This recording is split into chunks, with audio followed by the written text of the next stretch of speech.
Welcome back to the show, everyone. Of course, you've met Dr. Daniel Kalla on our program many times before. He is a best-selling author. He's got a new book coming out next spring, which I've had a little sneak peek at. Thank you very much. Well, it's been interesting watching him go through the process. Now we have it for real, of flesh and blood, although this is an advanced reading copy. We can't tell you what's between the pages.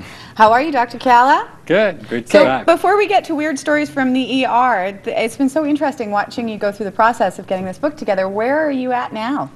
We're getting close, yeah. I gave Mike the copy before this copy, which is called Bound Manuscript, and this is called the advanced reading copy. And so this is what gets sent out to the critics and the bookstores and stuff. And then I've been flagging pages whenever there's any grammatical errors and anything else. I'm grammar lessons. You should get them from over that's here. Why I'm just doing my part. But I gave it to you, Mike. I mean, we're going to talk about some funny stuff in a minute, but this is just a beautiful book. Thank you. And a bit of I guess, a departure in a way for you. Yeah, no, it really was, and a conscious departure. I wanted to try something epic, bring a big family, a big ensemble cast, and a real character-driven story, and it was really fun to write. Yeah, well, I think people are really going to attach themselves to it. It's a great book. So. And speaking of character-driven, the ER here in Vancouver can be a very interesting and wild place. And we asked you, what are some of the weird things that have happened? And it really is a can of worms that one should be careful how they open it. Well, Daniel, someone once told me that if you want to have a good dinner party, always invite someone who works in the ER because they'll have the best stories when there's a lull in conversations. Do you have a group of friends? The first question that they ask is for your newest, latest, weirdest story from the ER? For sure. And any time, like you say, I think half the invites I get are because I work at St. Paul's. Yeah. So what are some of the weird tales that you can tell us? Where do you want to start? Let's start about something. I had heard of Munchausen by proxy before, but I'd never heard of just Munchausen syndrome, which is self-inflicted? Yeah, it's a sort of a complicated, complex psychiatric disorder where people inflict harm or make themselves sick because of a sort of secondary attention. You know, when you're ill, you get attention, and that's sort of the driving motive for these people, and they do some... Okay, so you had a gentleman that came in that swallowed, was it coat hangers? Coat hangers, yeah, he used to cut First of all, how is that even possible? and do you swallow different parts of the coat hanger? Yes, because we saw the final product. Yes, it wasn't, he was... He wasn't wasteful. He used the whole coat hangers in various ways. And so, but is there a part of you, even though you're a professional, that sort of just stares in wonder when you get the X-ray back? Well, yeah, you just don't know what to say at that point. But you know, but this case that Fiona's talking about is a great example. We see a lot of people. I mean, everywhere in the world you see people who lack insight. But this guy was great because he really lacked a lot of insight, you know, and he used to come in, as you said, swallowing all the time. And then he took the habit. He had so many surgeries that he had these open wounds. Sorry, Fiona. And he used to penetrate himself with coat hangers. And one time he came in and he had sort of 3 pieces sticking out of him like misguided arrows. And you know, he's telling me the story of how it happened. He said he was with these buddies, and he wanted to show them how he did this, and he was sticking these pieces of coat hangers in them, and I was just awestruck, and I said, so did they help you, or did you do this alone?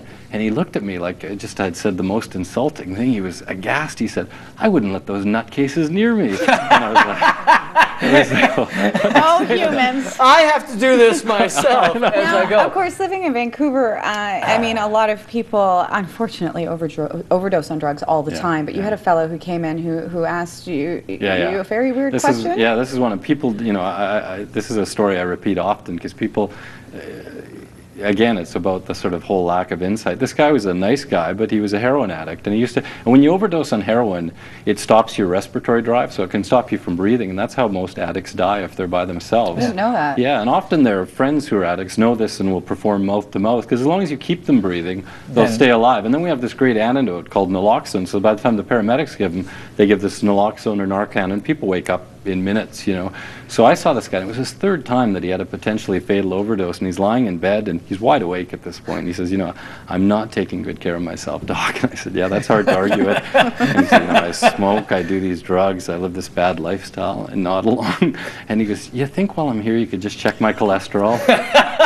And this was right after he'd OD'd? Yeah, right after. He wants to know his LDL. At least he's watching do I have his more diet. good, bad cholesterol? I've been eating a lot of fatty foods lately. Well, I said to him, you know, it really, we can check it, but it really doesn't matter. You know, that's not what's going to do you in. I mean, the interesting part of your job must be just to sort of like you have to still be a good attentive doctor, right? You have to Well, answer yeah. the questions, and you can't, you know. But you have to do the odd spit take sometimes. I'm going to ask you that. It's like, All right, I remember being a kid, and we would do stupid things, like we would go out and either with pellet guns or slingshots, and eventually the game would turn into a little game of war, and you would chase each other around. Do you have experienced this in the ER? Yeah.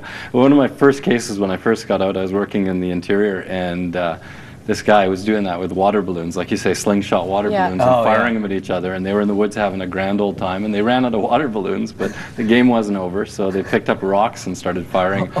And this guy took one square in the groin, and it was pretty serious. He came in, and if you get hit hard enough in the groin, you can rupture a testicle, and that's what happened. And I'll never forget the urologist came to see him and was going to have to operate on this guy, and he shook his head and he looked at me and said, it's all fun and games until someone loses a testicle. Ouch! Look at your face. That's the face I'm imagining the face. Well, you can just, I think everyone's felt the sensation of accidentally getting kicked in the noggins. Now, what about the fella who was maybe perhaps a little bit overweight who was shot? That was it was. We don't see a lot of gunshots, so it's always kind of a big. It's not like the States. We see a lot of knife wounds, but we don't see a lot of gunshots. And this guy came in. He was a big guy, and like 300-pound big, and he'd been shot in the abdomen. He was absolutely fine because the bullet hadn't fully penetrated through his abdomen. It was just in the fat area? He was big and muscular, and it got sort of... So we're doing all the kind of exploratory stuff and doing an ultrasound and trying to find out what's involved. And he goes, I'm here. He goes, do you think you could look at my butt? And I said, your butt? And sure. He goes, well, I got some stitches there. And he said, they're due to come out. And I said, oh, and what happened? He said, 2 weeks ago I was shot in the ass. and Somebody doesn't learn their lesson, I know. do they? And apparently it was like the same bullet, and the cops figure it was probably the same guy who had shot him twice. You shot him twice, once in the butt, once in the big abdomen. Can I just ask really quickly, because I teased the viewers that I might ask this question, what's the strangest thing you found inside someone? Do you see a lot of that? Not a lot, but we do see some of that. The strangest thing was, sort of an adult type toy. It wasn't that strange in the type it was. It was just the size. This thing, as I've compared, it was about garden gnome size. It was not small. Ladies and gentlemen, the human body allows for infinite expansion. Before you do that, just imagine yourself telling Dr. Dan what you did. Huh? When is Flesh and Blood going to be out for real? April 13th. April 13th. Well, we'll have you back then to talk about it one more time. So unbelievable. Wow. Wow, that's all I have to say. I'm glad it's you, not me. We're going to take a break, and when we return... Want to go play water balloons? We're going to talk to Mira and Roy. I'm just going to give you a garden gnome and let you be alone. From the beat about her Christmas hot list. I got straight because I'm thinking about it. What in the world would I do with a